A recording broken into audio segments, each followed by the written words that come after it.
Welcome to How Preschool Teachers Do It. This is Alison Kentos. I am an early childhood educator. And this is Cindy Tarabush. I am an early childhood consultant. This podcast is for parents and early childhood professionals. Let our experience and research-based knowledge become your guide. Happy Monday, preschool peeps. Hi, peeps. Today we're going to talk about the things that we use in our classrooms to put up on the wall and label things, and what are we displaying in our classroom? We are living in a time when I think it is common knowledge that we should be representing diversity of many different types in our classrooms, and we represent that in several ways. We represent it through the books that we have. There are wall things you can hang on the wall that you can order, showing different cultures, different levels of ability, different ages, different all sorts of pictures that were intentionally created to depict diversity. We put up pictures of the children, pictures of their families, right? There have been many different photos for a variety of reasons up on our walls that should depict society. I sometimes go and do CDA verification visits, which is when people want to earn their Child Development Associate credential from the Council for Professional Recognition in Washington, D.C. Part of earning that is having someone come into your classroom. We read portfolios of information from them, and we observe them for a couple of hours. So I've been doing some of these visits when I have a chance, and I've noticed a trend that I feel like we have to talk about this on the podcast. People, it seems, and programs have decided, for some reason, that instead of putting up images of people and images of diverse populations, instead, we're going to just use characters from either our corporation or the theme of our classroom. There are some corporate childcare companies that have, they have characters in their logos, and they have like a mascot or a mascot, right? They have mascots, and that's fine, whatever. But that's the only thing I'm seeing on their walls. The area signs are the mascot. The cubby signs are the mascot. It's just only the mascot. And then I don't know how to describe this. He's like everywhere, or their characters are everywhere. And I'm not seeing photos of people representing diversity and multiple cultures. Right. I'm curious about this. Like, if you're saying it's the corporate mascot. Yes. Is it corporate that is saying you must use this? Likely so, because to brand the school, right? Yes, they are. So this teacher has no say in that, I guess. Okay. I don't want to make assumptions. I don't want to make assumptions, but I can tell you, having walked down the hallway and looked, every classroom is like this. Yeah. And I also sometimes speak to people and ask them why they're doing a certain thing, and they'll say to me, corporate makes us, even about how they're teaching the children, which should be individualized based on the children. I don't want to assume anything, and I don't want to judge anything. I just want to say, you can't only put mascots and logo images on walls in early childhood classrooms. Right. Similarly, I have walked into other programs, public and private, that are not big corporation based. Okay. And I walk in, and maybe each classroom has its own theme, or the program has a theme across the classrooms. Okay. And now all I'm seeing are the characters related to that theme. One example would be, that is, I've seen more than once, by the way, Disney. You walk in, and it's Disney characters doing everything. They do everything. They are saying what the area is. They're saying where your coat goes. They are visually saying everything. And there's no other visuals now- representing cultures and diversity. That is strictly a teacher thing. I don't, Okay, I don't know. I mean, it could be because the it's not- program isn't buying those multicultural things for them. Okay. I'm Question. trying. I'm trying. That because you know what exists in the world? Google Images. Okay. Because if you, okay, so like my program bought posters that were multicultural, but what it didn't buy was, say, different abilities or people of different ages doing things. So what did I do? I went on Google Images and I typed in what I was looking for. There it is. I printed it out. Boom, laminated. It's on the wall. All right. So there's ways around that. Okay. There's ways around it. Like, and I get it. Like my current school did not really purchase a lot of multicultural books. I'm not going to go out and buy them. However, I can go to the library and get some. So there's ways around that. I think theming your classroom based on characters is more of a teacher identity thing. It can be. And I've been in many, many Disney character classrooms. Yes. But in the past or other places, I have found that that was done with photos of the children in each area and multiple mix. cultures, and there's a mix. But My- I'm seeing the mix less frequently Yeah, now. my class is a mix, but I don't believe in doing characters from movies or TV shows. I just don't believe in that.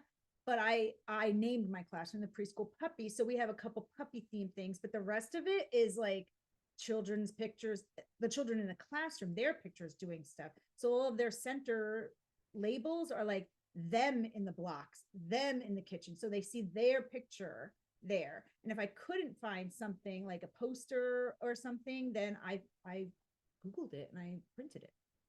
You know, Yeah. so it's like the theme ends at like the name of the classroom and maybe their cubby tags. And the rest of it is all pictures of them or pictures of other cultures or pictures of other ages or different abilities. Not fully like, here's a Disney princess in the block area. I don't even understand the connection. I'm going to tell you what I wonder. Yeah. And I don't know if it's true. It's Yeah. just, it struck me in like, I don't know, the fourth room I was in like this. Yeah. So it struck me. And I thought, are people thinking if we don't show any cultures, then we're not insulting anybody and leaving anybody out? Okay. That's a valid point because but I mean, we're talking decades ago, worked in schools where they're like, no, you don't mention anything. Do not mention any holidays. Do not mention any cultures. But we're talking, that was decades ago when I first started working. There's a difference though. There's a difference also between think- celebrating holidays and having visuals in your room. Right. I know. But I also think that was also so long ago. That was back before maybe we knew better. Okay. too. You know, I am a believer in something like either you celebrate everyone's holidays or you celebrate no one's holidays. Yes. I think that's different That's different than you can depicting diversity is diversity, different abilities, different ages, different genders, doing busting different things. stereotypes, Yes, gender yes. stereotypes being busted. Yes. Like the one that I always use is, you know, like male nurses or Yep. Or female firefighters. right, Yes. female police or, Yes. you know, having those visuals is really, really important. And I'm seeing them less and less Yes. frequently. And like Allison said, if it's a matter of budget, well, you can get them online. You can find it. You can Yeah. find it. And this is what makes me wonder. Maybe because of the availability of things online, it makes me wonder, are people thinking, well, if then we're not leaving anybody out if we don't include anybody. But if you don't include anybody, you're not doing a very important thing for early learners. Yeah.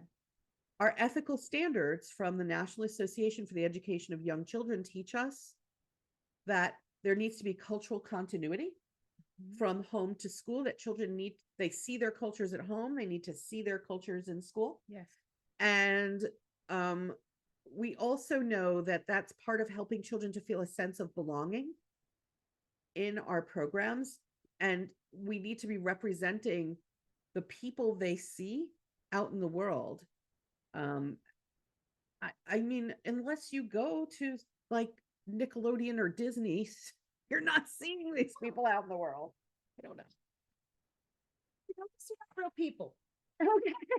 They're characters in a movie and they're not real people. They're people might play them, but they're not real people, or they might be cartoons. If you're talking about some of the cartoons, Some of them are Nickelodeon cartoons. Yeah.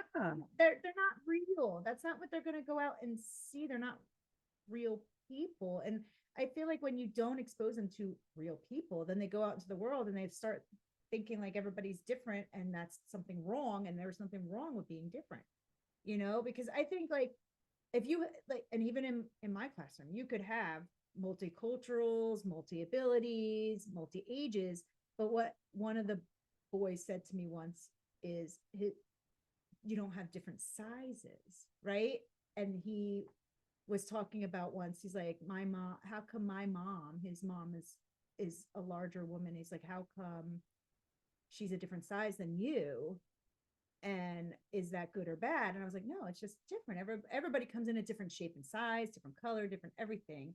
The important thing is how you treat people. It doesn't matter what your shape is or your size is. I said the important thing is that she loves you no matter what, right? So Right. like, because I think that's not represented, and that just happened to me last week. So I started thinking like, oh, maybe we need to have that also. Representation of different body shapes. Because then they won't think like, oh, because he was thinking my mom's different than everybody else's mom. And it's like, no, she's different in like a beautiful way though. Like it doesn't make her like, you know what I mean? Like that. And I think it's because that's not represented. So when you don't represent things, or they don't see it in books, or they don't see it on posters, they don't see it in pictures, They think it's wrong. They think it's wrong. Yeah, they think it's wrong. Yeah. But this whole Disney thing, or this character thing, It's a bothers me character. It's a too, character. Okay. thing. The characters bother me because not every child that walks into your room is going to even know who those are. Like if they don't watch those movies or those TV shows or whatever it might be, they're not going to understand what that is or who that is. It's so funny because I've worked with some teachers who, when I say things to them like, bring in environmental print, bring in the logos and product names, bring that in to teach children letters and shapes and colors. I've had some teachers say, I don't want to bring that in because it's commercialism and I'm not trying to promote products. They find it very capitalistic. Okay. Okay. And they say, I'm not promoting. Putting characters in? No. Okay, because I think what I do with environmental print is I'll find things that are in their town that they might see. I'm not going to find, say, something that's not in my state or not in my area, because then it's not. Then maybe it is a little bit of brand. There are things that are universal. But there's some stuff that's universal. Some things universal. And to me, if it gets them reading, who cares? But even something like, there was one teacher in a classroom who brought in the Walmart logo and put it on a block in her block area so the children could build Walmart. Yeah. The teacher next door asked me if that was something that was that I felt that I objected to because it's advertising for Walmart. So there are people who very much feel very strongly about that is advertising for profit-making businesses, and I'm not bringing it into my classroom. And then I've got the other end of this spectrum who are taking down or not putting up the multicultural things in lieu of putting up, some character holding a sign that says blocks. Love it. So I don't even know. There's got to be a happy medium, folks. Okay, I think the happy medium is like, say you're really into whatever character you're into, fine. Okay, so I'm not saying don't represent you as a person. Like if you really enjoy. Well, really, you should be representing the children's interests. Correct. But like my classroom, it's preschool puppies. That's we named our classrooms. We had to name them something. That was what I named them. I put some puppy pictures up, but after that, that to me, that was an easy, a good medium, a good mix. But I have a thing of using characters from movies. I've always had that thing. I think I've talked about it on this podcast about I never try to have books that are like movie characters or based on a movie unless the child brings it for something, and then maybe I'll read it just once and then call it a day. But I don't want that displayed in my classroom, because to me that's not the good quality books. Well, that's you have to make sure they're. But I think if you have a character based classroom, you're going to have more books like that, or more.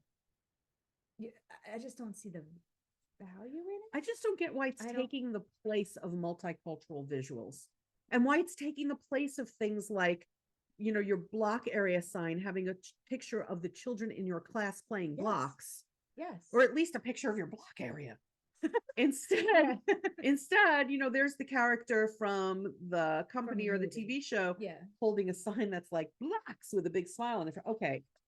Like, then the kids don't know what that even says, right? Like, if Yeah. they see the word blocks and a picture of them playing blocks, or at least, like you said, the block area, then they can start saying that says blocks. When they see a character holding the sign and all the centers have the same thing, just with a different character holding a sign, they're not learning that that's what that says. And the whole point is to promote them reading, right? Yeah. And learning words. You can have both, folks. You can have your characters and your mascots and your logo people, and you can have all that. Yes. But you also need to make sure that there are many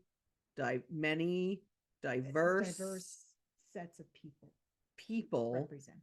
And I don't count clip art in that either, because clip art is a symbol for real people, and children in this age don't do symbolism yet.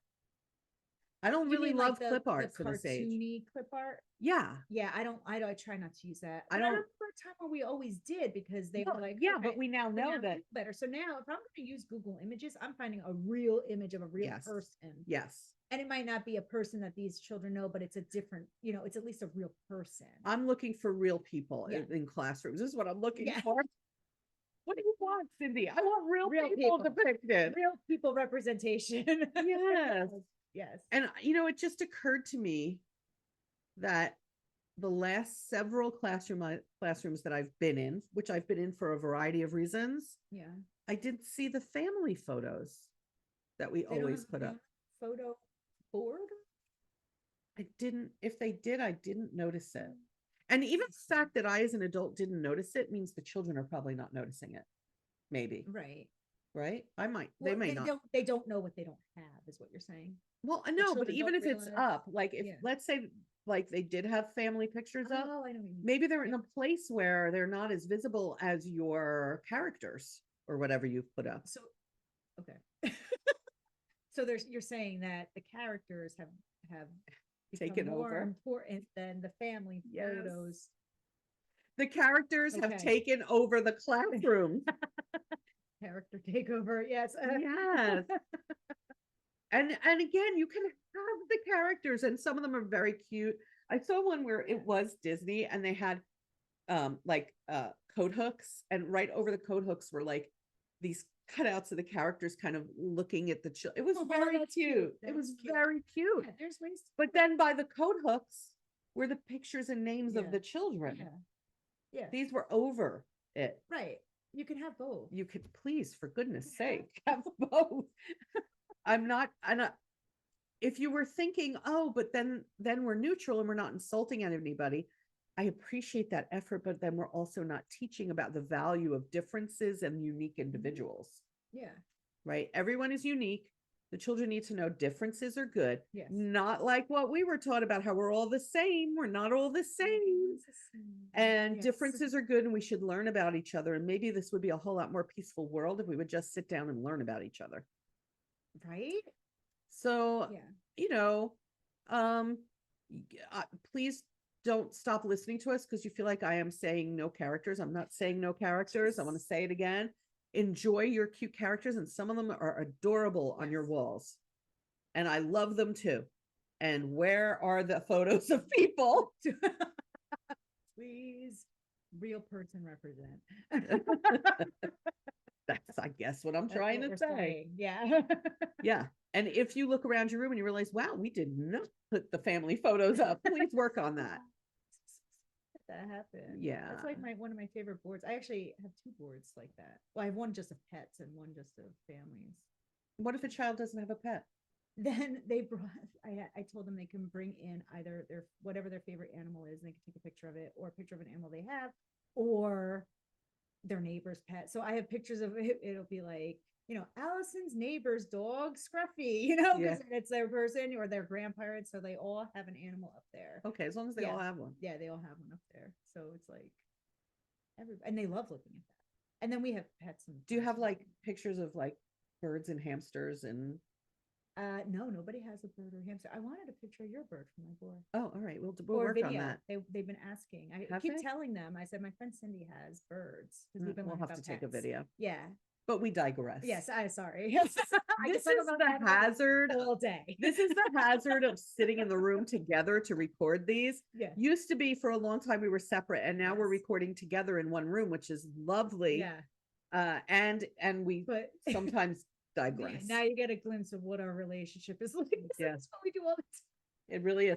Even in our text messages, we go off the We go rails all over sometimes, the place, and then but we somehow always know what thread we're talking about. and we Yeah, bring it and back. we So bring it right let's back. bring this one back. Bring it We're back, bringing you people. back home. Here it is. You don't have to pick between your characters and showing and depicting diversity in your Yes. classrooms. True. You can do both. Please try to do both. All right, that's it. That's all it. I think got. that's- All right, folks. If you have a story like this or another story you want to share with us, you know how to contact us. And if you don't, then you know what you should do? Go listen to another episode when we talk about it. True. They're all good people. There's no bad episode. And don't forget that if you have the Spaces by Wix app, Yeah. you can go directly to our episodes through that app.